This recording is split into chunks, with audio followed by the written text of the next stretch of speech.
বেশি প্রত্যাশা করতে যাবেন না, লোভী হবেন না। লোভ আপনার সুখ কেড়ে নিবে। লোভী কখনো সুখী হয় না।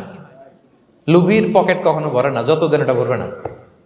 লোভী হব আমরা না। অতিরিক্ত প্রত্যাশা করব না, অল্প প্রত্যাশা করবো। I am not talking about the গোল।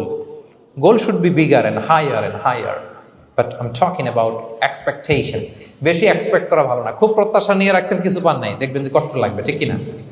আর কোনো এক্সপেকটেশন নাই, এরপরে যেটা পাবেন ওইটাই লাভ। যেটা পাবেন ওইটাতেই ভাল লাগে, সুখ লাগে। এই জন্য এক্সপেকটেশন যেন বড় না হয়। বেশি খাই যেন না করি। হ্যাঁ, কালকে কি খাবো, পরশু, আগামী সপ্তাহে আমার মেয়ের কি হবে, ছেলের কি হবে, ওদের ভবিষ্যৎ, গাড়ি বাড়ি নাই, এই যে অস্থির। এরকম আসলে নাই। আজকের জন্য বাঁচুন, আজকের জন্য বাঁচুন, কারণ আগামীকালের তো জন্মই হয়নি। আগামীকালের জন্ম হয়েছে, এটা কি আজকে না আগামীকাল? আজকে হ্যাপি হন, আজকের জন্য বাঁচেন, আজকের জন্য প্ল্যান করেন। আগামীকালের তো জন্মই হয় নাই। কালকে সকালে সানরাইজের পরেই না আগামীকালের জন্ম গ্রহণ হবে, ঠিক কিনা বলেন? তাহলে প্রত্যাশা কমান, হ্যাপি হবেন আপনি।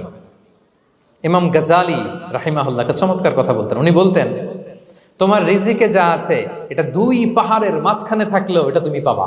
আর যেটা তোমার রিজিকে নাই, ওইটা অনেক দূর থেকে আনার পরেও হাত দিয়ে নিয়ে 2 ঠোঁটের মাঝখানে রাখলেও ওইটা পড়ে যাবে।